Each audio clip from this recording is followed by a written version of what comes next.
Cara hidup yang baik adalah dengan cara mengikuti kehendaknya Tuhan.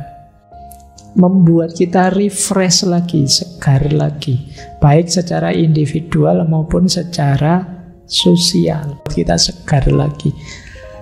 Alhamdulillah, setelah ibadah sholat dalam sehari 5 kali, saya rasanya lebih tenang.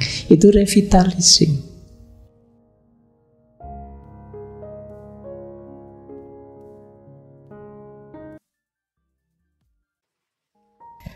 Yang pertama, ada yang bilang dalam banyak peradaban, dalam banyak budaya, percaya pada yang supernatural itu berfungsi kohesif, menyatukan kita. Dalam Islam kita kenal ukhuwah Islamiyah, kan kita jadi kompak, jadi satu karena ada identitas supernatural yang sama. Jadi ada fungsi memudahkan kita jadi kompak, jadi terikat satu sama lain, jadi menguatkan ikatan sosial. Itu yang disebut fungsi kohesif. Alhamdulillah, keimanan kita sama. Itu kan lebih mudah kompak. Tidak perlu capek-capek menyepakati apa dialog lagi, tidak. Kita sudah sama. Itu namanya ada fungsi kohesif.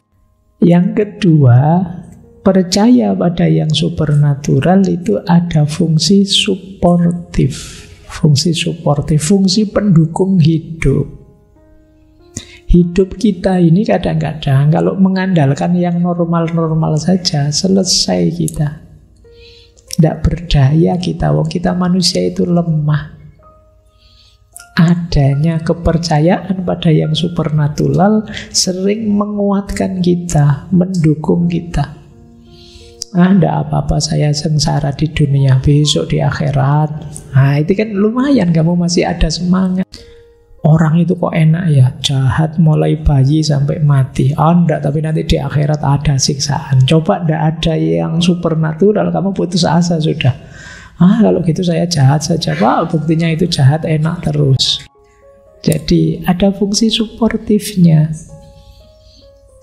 Jadi kalau kamu kepepet kan tinggal lari ke Tuhan. Nasihat yang paling populer kan pasrah saja pada Tuhan. Itu kesandaran yang luar biasa itu. Percaya pada yang supernatural itu ada disciplinary function, fungsi pendisiplinan. Kesadaran pada yang supernatural kan membuat kita tertib. Ada yang ngawasi nih, yang di atas. Kita tidak sendirian loh. Ini kan membuat kita tidak berani sembrono. Otomatis kita hati-hati. Apalagi kalau yang supernaturalnya Allah, Tuhan. Wah, sudah. Kita merasa diawasi terus, dilihat terus. Kita tidak berani lagi macam-macam, tidak berani lagi sembrono. Ini yang disebut disciplinary function. Ada lagi yang lebih luar biasa, revitalizing function. Membuat kita refresh lagi, segar lagi, baik secara individual maupun secara sosial. Jadi refresh itu ya, misalnya secara sosial, insya Allah nanti akan datang Imam Mahdi. Ini peristiwa-peristiwa supernatural seperti ini membuat kita segar lagi. Alhamdulillah, setelah ibadah sholat dalam sehari 5 kali, saya rasanya lebih tenang. Itu revitalizing. Merasa dekat terus dengan Tuhan, dengan yang supernatural. Kita itu diawasi terus oleh para malaikat. Terus kita jadi segar lagi, semangat kita muncul lagi, revitalizing. Ada lagi fungsi explanatory function. Nah, ini dalam rangka menjelaskan yang tidak kita paham tadi. Akal kita tidak nyampe, ya sudah, berarti itu kehendaknya Allah sajalah. Nah, itu untuk menjelaskan yang kita tidak bisa memahami. Nanti ada lagi euphoric function. Euphoric function itu fungsi penggembira. Jadi ketika kita sedang suntuk, sedang stuck, tidak tahu mau kemana lagi, yang supernatural ini bisa hadir menggembirakan kita. kok saya sesedih ini sih? Wong ada Allah kok. Kita bisa ceria lagi. Dosa saya kok banyak loh Pak, enggak apa-apalah, Tuhan Maha Pengampun kok. Kita gembira lagi, itu euphoric function. Dan yang terakhir, ini juga menarik, ecological function. Fungsi ekologis.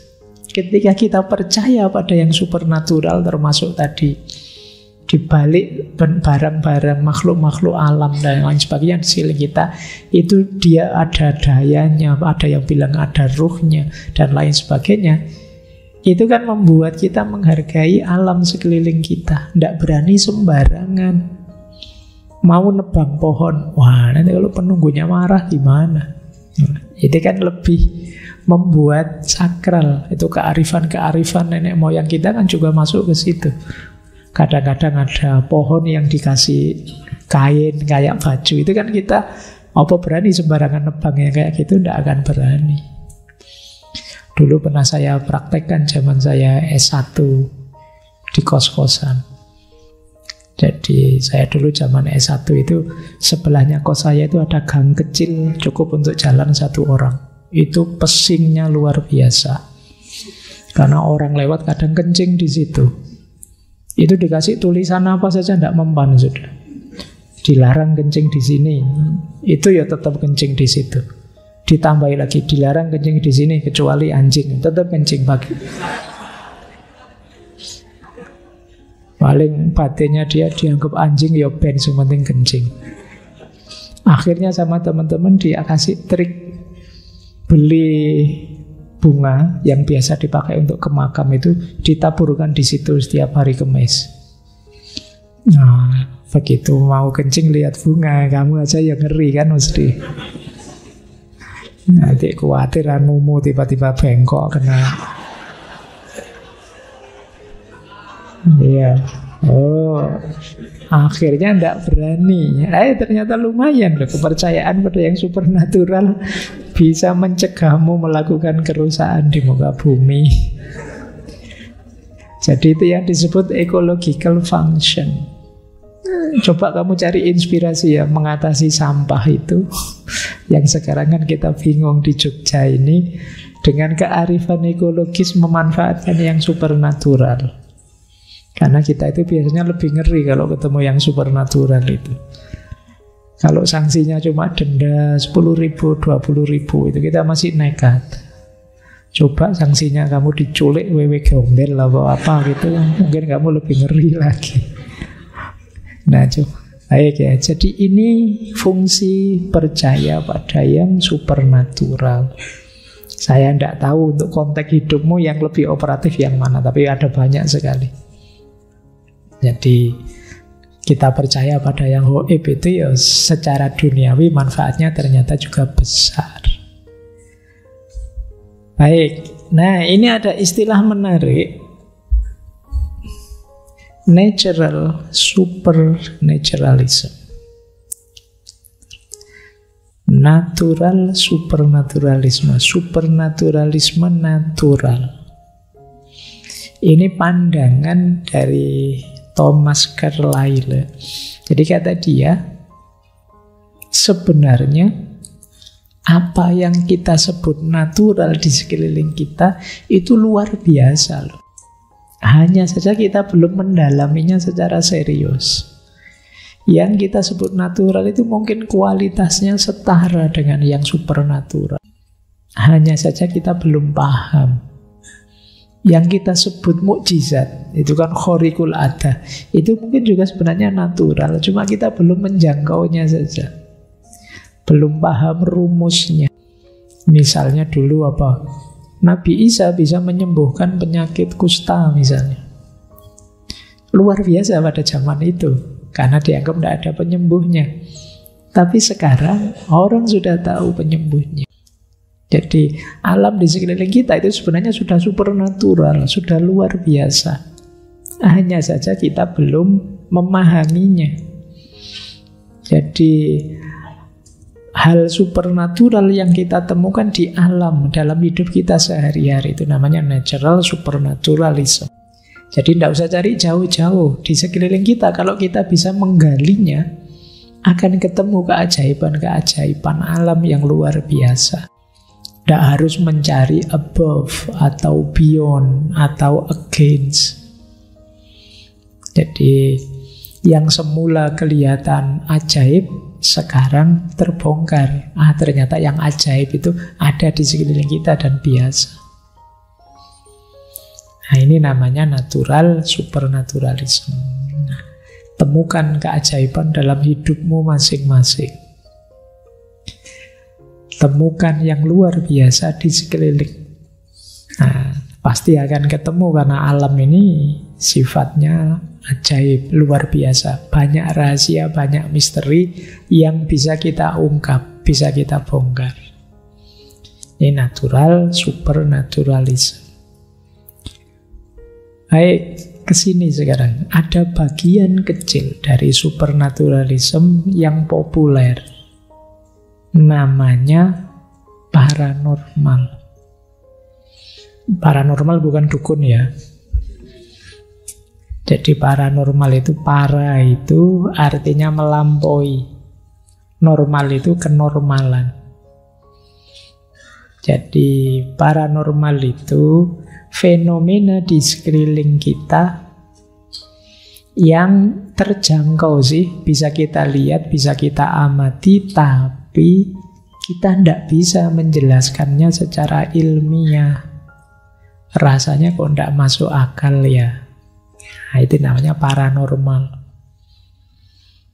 Kalau yang supranatural tadi kan entitasnya di luar kita. Nah, paranormal ini mungkin mirip yang tadi against normal. Kita ada di sekeliling kita sesuatunya. Kita bisa lihat langsung, tapi tidak masuk di akal kita.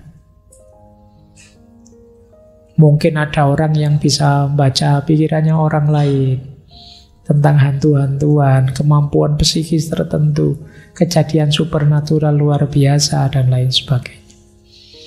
Ini namanya fenomena paranormal. Ya kalau di Indonesia, paranormal itu orangnya. Nah, sebenarnya paranormal itu fenomenanya. Para itu artinya melampaui, normal itu ya kenormalan.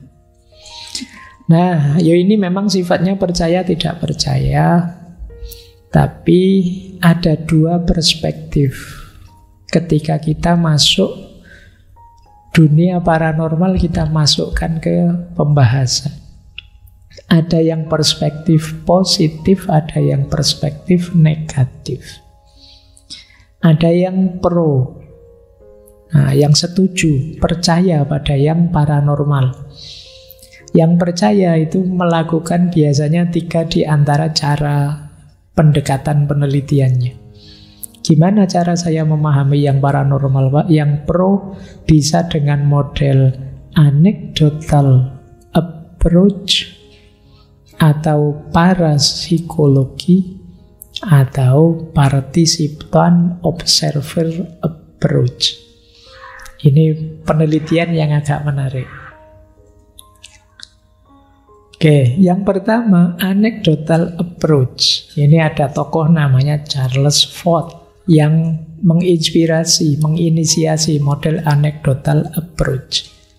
Untuk membuktikan benarnya fenomena paranormal, anecdotal approach dengan cara apa? Mengumpulkan cerita-cerita paranormal sebanyak mungkin. Ini namanya anecdotal approach. Untuk membuktikan bahwa di pohon sana ada penunggunya, kumpulkan cerita sebanyak mungkin yang mengalami hal-hal metafisik, hal-hal mistis dengan pohon itu. Ini namanya anecdotal approach. Kayak acara TV yang terus wawancara orang-orang yang pernah mengalami hal-hal gaib di satu tempat misalnya. Ini namanya anecdotal approach. Semakin banyak yang mengaku pernah mengalami itu dianggap lebih valid. Nah, jadi ini karena ya sederhananya begini, semakin banyak kalian nonton film-film hantu horor, kan semakin kalian diam-diam percaya tambah mantep, tambah mantep. Yang kedua, para psikologi. Kalau para psikologi ini berusaha menjelaskannya secara ilmiah. Cuma ini bidang ini sering dinyinyiri, dikritik. Karena ya memang tidak gampang menjelaskan fenomena paranormal secara ilmiah. Bidang para psikologi ini sering disebut pseudosains. Pseudosains itu mirip sains, tapi sebenarnya bukan sains. Kan ada, saya pernah dengar penjelasan itu. Santet itu adalah barang materi dibikin imateri, dimasukkan tubuhnya orang, sampai tubuhnya orang dibikin materi lagi. Itu penjelasannya kelihatan luar biasa rasional. Tapi sulit dieksperimen, sulit dibuktikan. Loh gimana dari materi jadi imateri tadi? Mungkin ada rekaman apa, ada rumusnya apa, ini sulit. Terus proses memasukkannya, terus bisa nggak diobservasi atau dicermati, diamati itu. Jadi fenomena paranormal sulit. Itu makanya terus disebut pseudosains. Ya benar salahnya monggo saja, tapi faktanya sulit dibuktikan secara ilmiah. Maka bidang ini termasuk bidang yang belakangan terus disebut pseudosains. Belum nyampe levelnya sains. Padahal ini umurnya sudah lama, sudah berabad-abad yang lalu ada ilmu namanya parapsikologi ini. Ada lagi yang ketiga, kalau ini lebih unik. Untuk memahami fenomena paranormal apa? Dengan participant observer approach. Kamu masuk langsung ke situ. Mungkin kamu sengaja, gimana caranya biar saya kerasukan, Wak, apa saya, nah itu namanya participant observer approach. Kamu langsung melibatkan diri di dalamnya, atau mungkin kamu belajar ilmu apa, pokoknya kamu alami sendiri. Cuma ya itu tadi, kelemahannya participant observer approach itu sifatnya subjektif. Ya kamu yang ngalami yang ngerti, saya yang nggak ngalami tidak bisa ngukur. Beneran Pak, saya lihat besar sekali. Nah, iya kamu yang ada, saya gimana membuktikan besar tidaknya? Saya tidak tahu. Paling ya berdasarkan kesaksian, nanti dikumpulkan ya jatuhnya anekdotal approach. Jadi ternyata ya memang tidak mudah membuktikan fenomena paranormal ini. Pakai CCTV Pak, ya. Atau pakai apa Pak? Iya, tapi ya tidak selalu bisa. Yang namanya ilmiah itu kan bisa diulang, bisa diobservasi siapapun, kemudian hasilnya, standarnya bisa diterima siapapun. Itu yang sulit dimasuki oleh ranah ini. Kalau ini yang menerima, ada lagi yang negatif, yang curiga. Pendekatannya namanya skeptical scientific investigation. Jadi investigasi scientific skeptis terhadap fenomena-fenomena paranormal tadi. Yang pertama yang dikenal misalnya dari bidang psikologi. Ada beberapa penelitian yang dilakukan secara psikologis terhadap fenomena paranormal ini. Nah, itu salah satu penelitian di situ saya sebut ya, miliknya David Marks.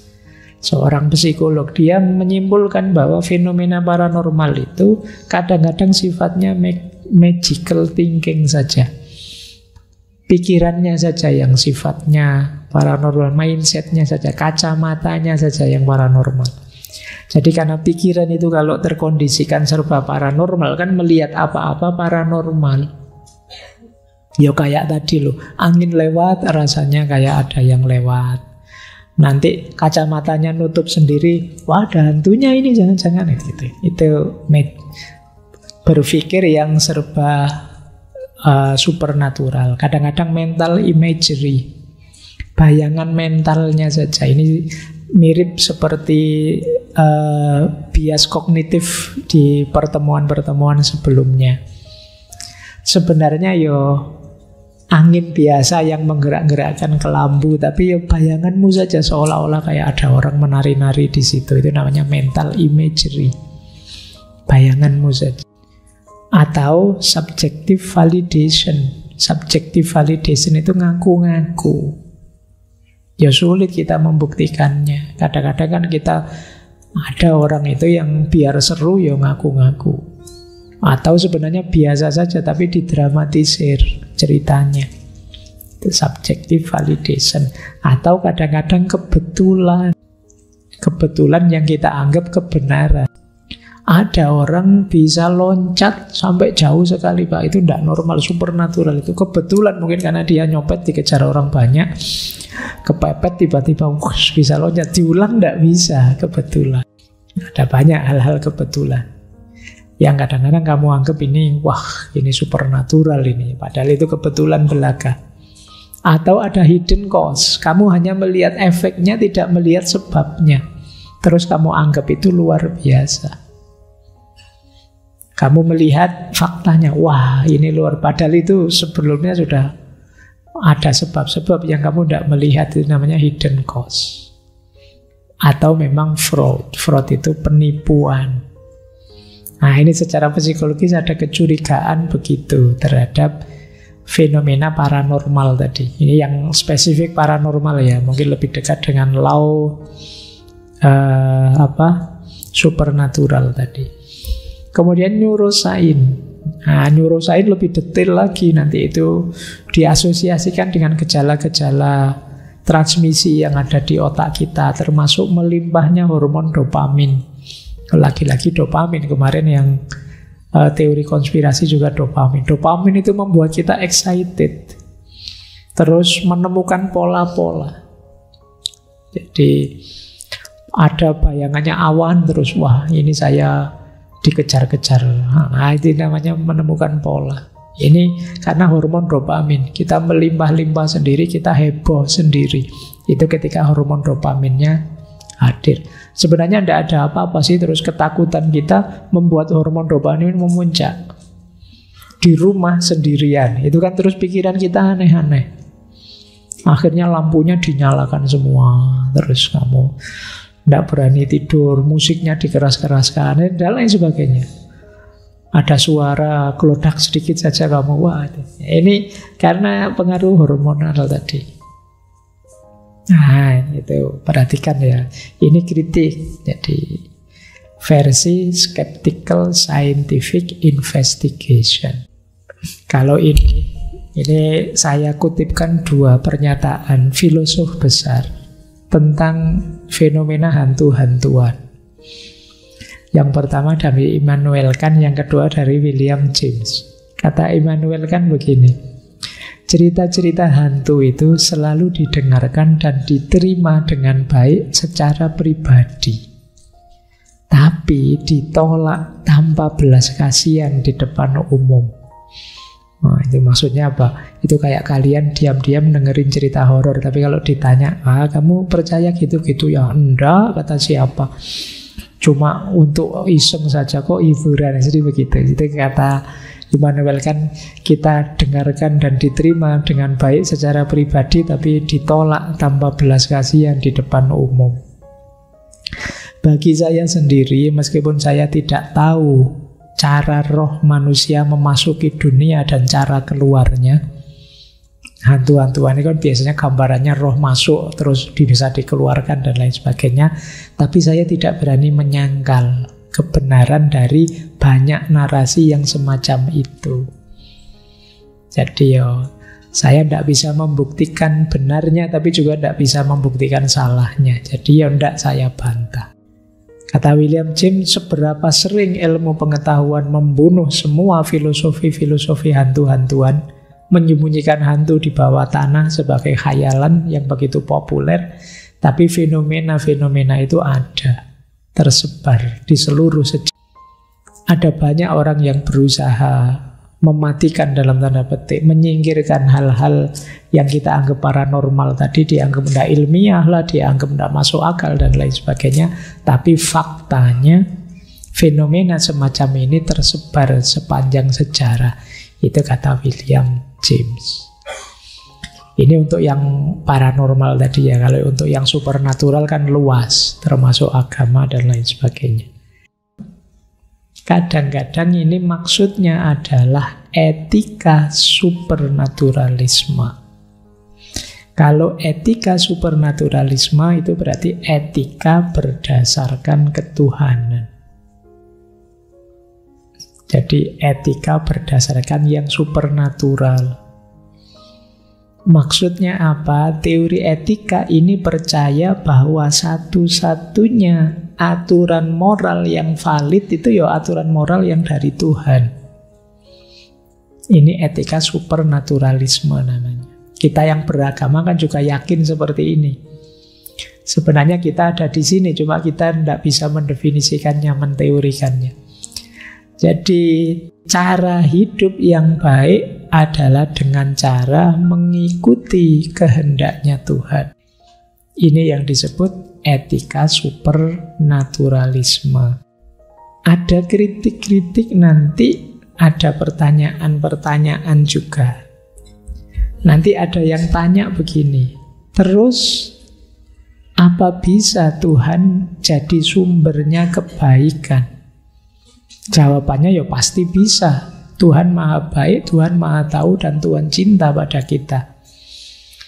Nah, dalam filsafat terus muncul pertanyaan. Apakah sesuatu itu jadi baik karena dikehendaki oleh Tuhan? Ataukah yang dikehendaki Tuhan itu pasti baik? Coba kita pelan-pelan ya membacanya. Tuhan menginginkan apapun, dan apapun yang diinginkan Tuhan itu pasti baik. Ataukah ya memang itu barang baik sehingga diinginkan oleh Tuhan? Ini cara para filosof itu kan sering usil dengan pertanyaan seperti ini. Jadi kalau Tuhan misalnya gini loh, kamu lakukanlah ini.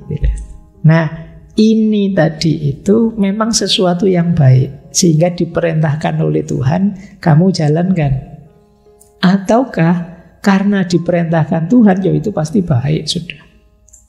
Yang membuat baik itu perintah Tuhannya. Kalau yang kedua tadi, yang awal tadi, yang membuat baik itu ya karena itu memang dia perbuatannya baik. Jawaban pertama versinya Plato.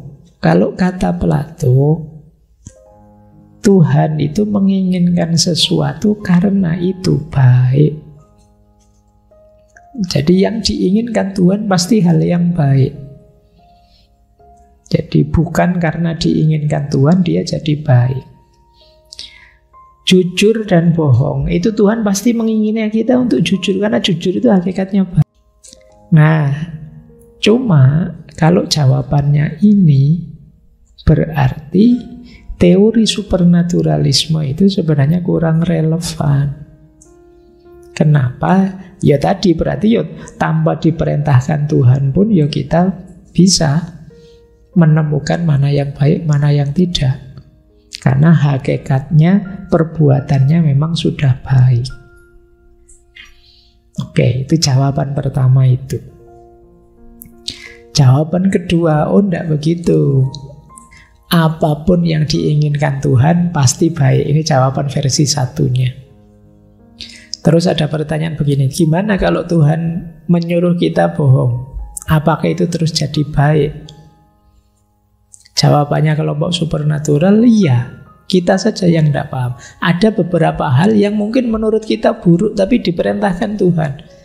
Maka dia hakikatnya baik, cuma kita saja yang tidak paham. Contohnya misalnya, Nabi Ibrahim diminta menyembelih putranya. Itu buruk menurut kita, tapi karena diperintahkan Tuhan, dijalankan oleh Nabi Ibrahim. Nah, ini jawaban tipe kedua. Kalau versinya kelompok supernaturalisme itu sebenarnya baik, cuma pikiran kita saja yang tidak nyampe. Semua yang diperintahkan Tuhan itu baik pasti. Gitu loh. Jadi kalau Tuhan menyuruh laki-laki boleh kawin 4, ini saya tahu kamu mesti arahnya nanti ke situ, yang perempuan. itu pasti baik. Kita saja yang tidak nyampe. Ini versi supernaturalisme ya. Jadi perintahnya Tuhan itu pasti baik. Itu saja sudah. Dia baik karena diperintahkan Tuhan. Mungkin kadang-kadang tidak nyambung dengan pikiran kita, pertimbangan kita. Nah, ini versi jawaban, versi supernaturalisme. Jadi sumbernya etika itu ya yang supernatural, ya kalau kita ya Tuhan pastinya. Nah, ada kritik-kritik kemudian terhadap etika supernatural ini. Yang pertama, kritiknya kelompok ateis.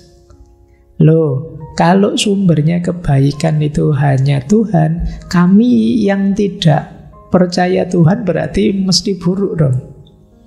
Saya tidak merujuk Tuhan. Tapi faktanya yang saya lakukan baik-baik saja itu, perilaku kami juga bermoral kok, tidak immoral. Nah, ini kritik dari kelompok ateis. Nah, jawabannya para supernaturalis apa? Loh, kamu tidak sadar sebenarnya kamu itu dibimbing oleh Tuhan. Cuma kamu tidak ngaku saja. Hatimu oleh Tuhan diarahkan pada kebaikan. Jadi laki-laki itu kuasanya Tuhan. Bedanya yang teis, yang beriman ngaku bahwa iya saya diperintah patuh pada Tuhan. Kamu tidak ngaku. Itu jawabannya kelompok supernaturalis.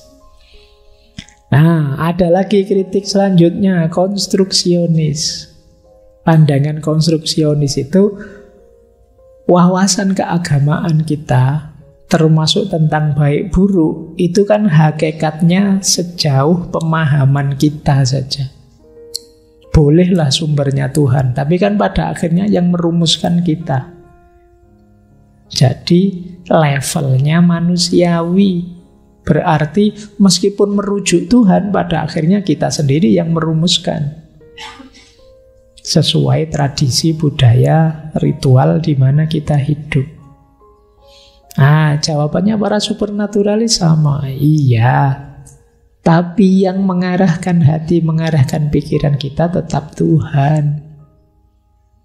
Jadi kecenderungan hati kita, kecenderungan pikiran kita itu disetir oleh Tuhan. Sehingga kita masih tetap milih kebaikan. Nah, yang ketiga mungkin ada yang protes dari agama yang dewanya banyak. Loh, itu nanti kalau merujuk ke Tuhan, merujuk ke dewa-dewanya, apa enggak konflik itu? Dewa ini ingin ini, dewa itu ingin ini. Nah, itu kan sering kita berpikiran seperti ini. Kalau jawabannya para supernaturalis, Anda harus begitu. Kenapa? Karena kebaikan itu universal dan tidak mungkin tabrakan. Kalau dewa ini memerintahkan kebaikan, dewa itu memerintahkan kebaikan, ya kebaikan dan kebaikan itu ya tidak mungkin saling jegal. Tidak mungkin bertentangan. Nah, ini kritik-kritik pada etika supernaturalisme yang sekaligus dijawab juga oleh mereka. Saya tidak tahu jawabannya cocok apa enggak dengan teman-teman. Pokoknya sekarang dapat wawasan baru tentang etika supernaturalisme. Etika yang merujuk sepenuhnya pada Tuhan. Nanti kalau ada yang tanya, lah terus gimana menemukan kehendak Tuhan itu? Nah, ya secara umum 4. Tadi kan baik buruk mengikuti kehendaknya Tuhan. Dari mana kita tahu kehendak Tuhan? Bisa dari kitab suci, bisa mendengarkan ahli agama, ahli kitab suci, bisa memahami petunjuk Tuhan secara umum melalui pikiran kita, termasuk mendengarkan suara batin kita. Yang itu juga pasti digerakkan oleh Tuhan. Ini nanti silahkan kalian urai, kalian diskusikan lebih jauh.